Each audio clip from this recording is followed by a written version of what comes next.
Oh my God. Oh my God. Let me just say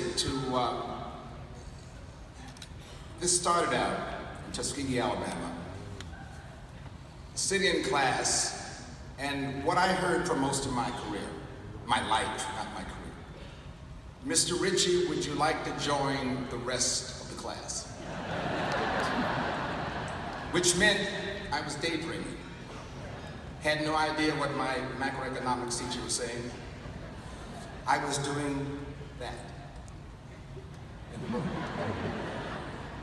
And then I realized I was definitely listening to some other place.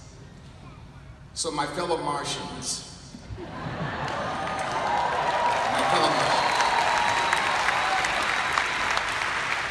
welcome to the other side. I'm going to say this to you, and I want you to honestly believe this. I sat there with my father, mother, and grandmother, and I tried to explain to them that I'm going to venture out of the academic side of the Richie family and step into the world of music. We were going to be the Black Beatles, the Commodores. We were going to take over the world. I can't use the words my dad said to me at that moment. Sunday and it's Mother's Day. But he was clear that I was one damn fool in the family. And then 5 years passed. And 1 hit record, 5 hit records, 10 hit records. And Barbara Walters was interviewing my father. He said, Mr. Richie, what do you think about your son? He said, I think it is the job of every parent to stand firmly behind the child in his endeavors.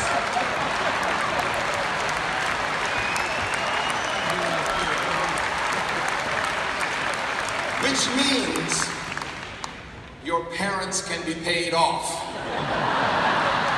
It's very simple.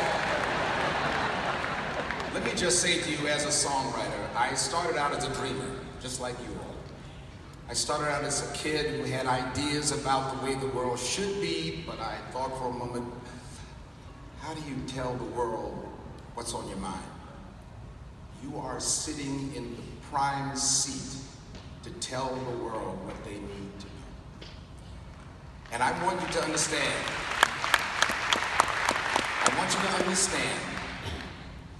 that I started out writing a lyric. I didn't know what I was doing exactly, but giving my thoughts of what I thought love could be and life could be and the philosophy behind this. And then as time went on, people would come up to me and say, Lionel, I was contemplating committing suicide. And your lyrics got me through a very difficult time. Lionel, I was married on your song. Lionel, I was engaged on your song. Lionel, I was divorced on your song. I had babies on your song. And then I realized that what I was doing was getting through. And the day that it humbled me, in fact, there were 2 occasions. The first one, Nelson Mandela had just come out of prison. And we had a group of us to bring him to New York and to LA. And there were lines of people waiting to meet Medina.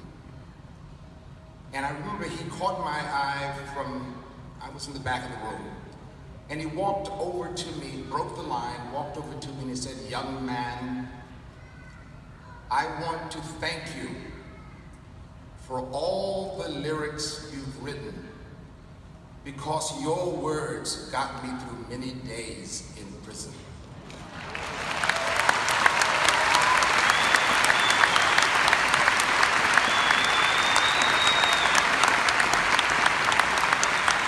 And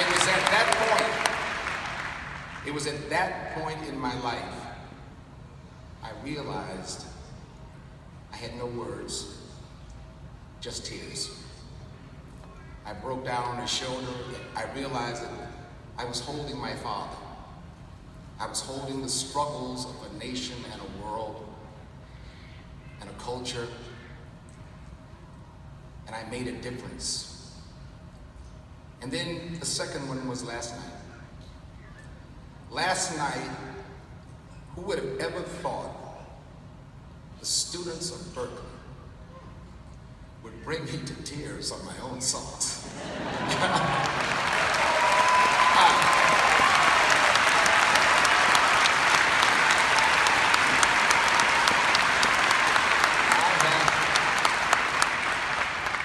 I have performed We Are the World, and I have performed those songs many times, but last night, you brought back a thought in my head when you were singing We Are the World. I have enjoyed some of the greatest writings, the greatest artists of forever. But I certainly wish that Michael Jackson would have been there with me last night to share